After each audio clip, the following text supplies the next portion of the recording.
आधी रात को ये दोनों लड़कियां कब्रिस्तान में एक पुराने कब्र के पास आती हैं। फिर एक पुतले को जैसे ही इसमें रखती है तो अचानक उसमें हलचल होता है, जिससे दोनों लड़कियां डर जाती हैं। फिर पुतला का सर पीछे को मुड़ जाता है, जिसके बाद एक लड़की डरते हुए इस पुतले से अपना मन्नत मांग रही होती है। पर तभी एक गार्ड पीछे से आकर इन पर रोशनी मारता है तो अपना मन्नत अधूरा छोड़कर दोनों जल्दी में वहाँ से निकल लेती है। अब आगे इनके साथ जो होने वाला है उसके बारे में इन दोनों ने सपने में भी नहीं सोचा होगा। घर आते ही इस लड़की के साथ पैरानॉर्मल एक्टिविटी होना स्टार्ट हो चुका है। इसे इल्यूजन होने लगा है, या यूं कहे तो इसे अब डरावने भूत दिखाई देने लगे हैं। लड़की समझ चुकी है कि ये सब कुछ इस पुतले की वजह से हो रहा है, इसलिए वो इसे डस्टबिन में फेंक देती है। लेकिन ये पुतला इतनी आसानी से लड़की का पीछा छोड़ने वाला नहीं है। अगली सुबह स्कूल में वो देखती है कि उसकी दोस्त की हालत ठीक नहीं है और उसके शरीर में अजीब से चोट के निशान भी बने हुए हैं। इन दोनों के साथ ये सब कुछ कल वाले घटना के बाद से ही होना शुरू हुआ है। लड़की इस बारे में अपने पेरेंट्स से बात तो करना चाहती है, लेकिन अपनी गलती को देखते हुए वो खामोश रह जाती है। इसके बाद जब वो अपने रूम में आती है तो उसे वही पुतला फिर से दिखाई देता है जिसे उसने बाहर फेंक दिया था। तो बिना देर किए वो इस बार भी इसे बाहर डस्टबिन में रख देती है। लेकिन इस बार आसमान की तेज चमक ने इसे सावधान रहने का इशारा कर दिया है। आधी रात के गुजर जाने के बाद एक तेज हवा के झोंके ने लड़की को नींद से जगाया, लेकिन इस काली हवा के साथ एक आत्मा ने भी दस्तक दिया है जो लड़की के शरीर में बसेरा करके खुद को अमर करना चाहती है। लड़की की चिल्लाहट ने उसकी माँ को भी जगा दिया है और जब औरत लड़की के कमरे में आती है तो उसे कुछ ऐसा मंजर दिखाई पड़ता है। लड़की दीवार में अपना सर पटक रही थी, जिसे ये औरत जाकर रोक देती है। लड़की को कुछ भी याद नहीं कि वो ऐसा क्यों कर रही थी, पर उस दिन के बाद से अब लड़की की हरकतें बिल्कुल भी नॉर्मल नहीं रह गई थी। हर रात के बाद उसके शरीर में अजीब से निशान बन जाते। कई जगहों पर उसे कुछ मायावी शक्तियां महसूस होती और उसे वो चीजें दिखाई पड़ती जो एक आम इंसान नहीं देख सकता है। एक दिन लड़की की दोस्त स्कूल नहीं आई थी। पता चला कि तंग आकर उसने सुसाइड कर लिया है। दोनों में से एक का शिकार तो कर लिया गया है और अब बारी दूसरे की है। तो क्या इस लड़की को शिकार होने से बचा लिया जाएगा या फिर ये भी बेमौत मारी जाएगी?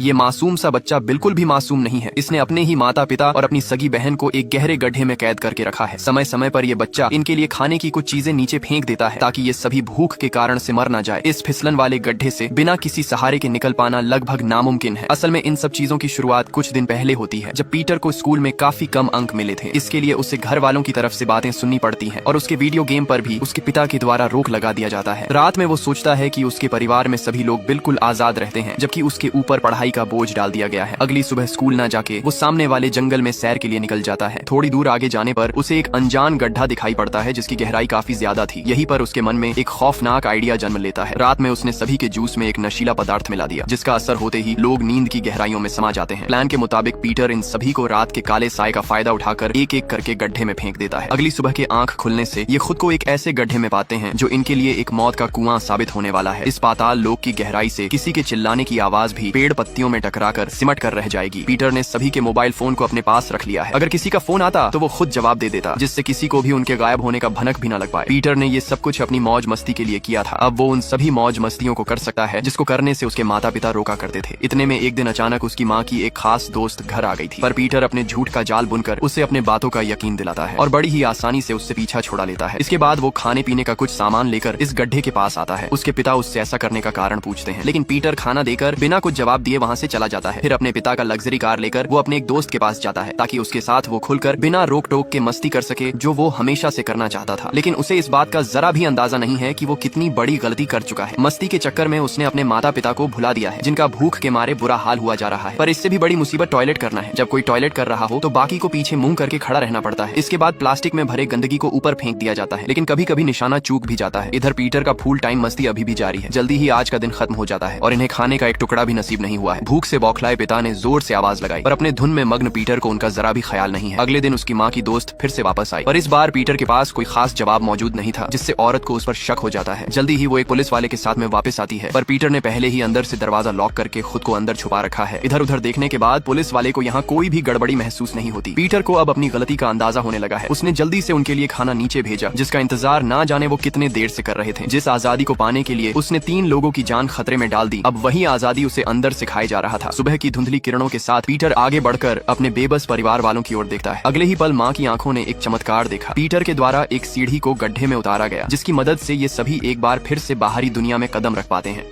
इस लड़की के शरीर से एक पूंछ निकल आती है, जिसकी वीडियो बनाकर उसकी दोस्त ऑनलाइन अपलोड कर रही थी ताकि वो वायरल हो सके। तभी उसकी एक और दोस्त रोती हुई आती है और दोस्तों को बताती है कि उसका प्रेमी जेल में कैद है। लड़की का बॉयफ्रेंड हिंसक स्वभाव का था और बहुत ज्यादा ताकतवर भी था। लड़के का भाई जानता था कि वो कितना खतरनाक हो सकता है। वो उसको शांत करने की कोशिश कर रहा था, और तभी गार्ड उस पर बेहोशी का तीर चलाकर गलती कर बैठता है, जिससे लड़के को इतना गुस्सा आया कि उसने गार्ड को एक मुक्के में ही टपका दिया था। जिसके बाद लड़के को कंट्रोल करना बहुत ही मुश्किल हो चुका था, जिस कारण उसको अब और कड़ी जेल में डाल दिया जाता है। फिर खाना देते समय उसकी गर्लफ्रेंड छोटा होकर जेल के अंदर घुस आई थी और दीवार पर बड़े छेद देखकर समझ चुकी थी कि उसका प्रेमी अभी भी हिंसक है। वो नीचे कूदने की सोच रही थी कि तभी प्रेमी उसको देख लेता है, जिससे डर कर वो भागने लगी थी, लेकिन प्रेमी उसको गिलास में पकड़ लेता है। प्रेमी ने लड़की को पहचान लिया था, लेकिन जब गार्ड्स लड़के को बड़बड़ाते हुए देखते हैं तो उन्होंने फर्श पर बिजली चालू कर दी थी, जिससे लड़का करंट खाकर नीचे गिर जाता है। और जब गार्ड अंदर आया तो छोटी लड़की लंबी छलांगा मारकर उस पर कूद जाती है और उसके हेलमेट में घुस गई थी। गार्ड तुरंत हेलमेट को उतारकर फेंकता है, लेकिन लड़की अब उसके कान में घुस जाती है और उसके दिमाग को चीरती हुई दूसरे कान से बाहर निकल आती है, जिससे गार्ड की मौत हो चुकी थी। तभी और गार्ड्स वहां पर आते हैं, लेकिन उस पिद्दी सी लड़की ने अकेले ही सबको निपटा दिया था और जांच करने पर पुलिस को सिर्फ उसका एक जूता मिलता है। दूसरी तरफ उसका प्रेमी अभी भी गुस्से में था। गर्लफ्रेंड उसको समझाने की कोशिश करती है, लेकिन लड़का बिना कुछ सुने जेल से भाग जाता है। लड़की अपने दोस्तों से प्रेमी को शांत करने के लिए मदद मांगती है और जब प्रेमी डॉक्टर के घर पहुंचता है तो एक लड़का उसको रोकने की कोशिश कर रहा था। उसके दोस्त लड़के को बहुत समझाने की कोशिश करते हैं, लेकिन लड़का पागल हो चुका था और गुस्से में सबको उठा उठाकर पटक रहा था। तभी एक लड़की उसकी अपनी पावर से दूर फेंक देती है। फिर उसकी गर्लफ्रेंड विशालकाय रूप लेकर लड़के को दबोच लेती है। अगली सुबह जब उसकी आंख खुली तो उसका प्रेमी अब शांत हो चुका था और लड़की से अपने कर्मों की माफी मांग रहा था, जिसके बाद दोनों खुशी से रहने लगे थे।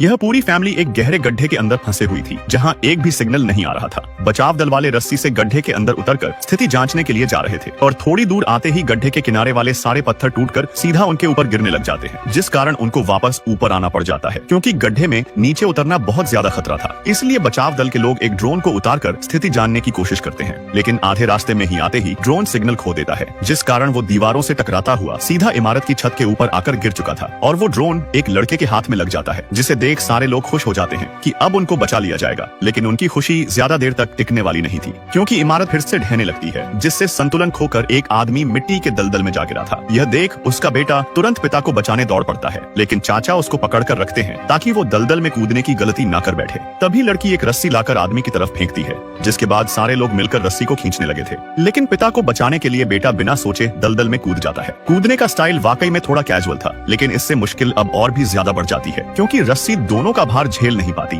और बीच में से टूट जाती है। दोनों बाप बेटे तेजी से दलदल के अंदर धंसते हुए डूब जाते हैं। हालात बिगड़ते हुए देख चाचा तुरंत नीचे वाले कमरे में आते हैं और कुर्सी से शीशा तोड़कर सारी मिट्टी बाहर निकाल देते हैं, जिससे दोनों बाप बेटे की जान बच गई थी। फिर सारे लोग इकट्ठा होकर खाने पीने और जरूरत की चीजों का हिसाब लगा रहे थे। गड्ढे में फंसे हुए उन लोगों को काफी दिन बीत जाते हैं। फिर अचानक आसमान में तूफान आने से इतनी तेज बारिश होती है कि पानी तेजी से गड्ढे में भरना शुरू हो चुका था, जिससे खतरा अब और भी ज्यादा बढ़ जाता है। पानी में डूबने से बचने के लिए सारे लोग उपाय ढूंढने लगे थे। तभी लड़की को एक प्लास्टिक की बोतल मिलती है, जिसको देखकर बचने का उपाय मिल जाता है। फिर सारे लोग जल्दी से प्लास्टिक की खाली बोतलें ढूंढकर इकट्ठा करने लगे थे और जब एक बड़ा सा प्लास्टिक का टैंक तैरता हुआ आता है तो यह लोग टैंक के अंदर कूद जाते हैं और अपने आप को टैंक में बंद करने के बाद एक आदमी बाहर रहकर टैंक को धक्का मारता है, जिससे टैंक तैरता हुआ गड्ढे से सुरक्षित पानी के ऊपर आ चुका था। फिर अंत में टैंक को रस्सियों से खींचकर बचाव दल वालों ने सबकी जान बचा ली थी।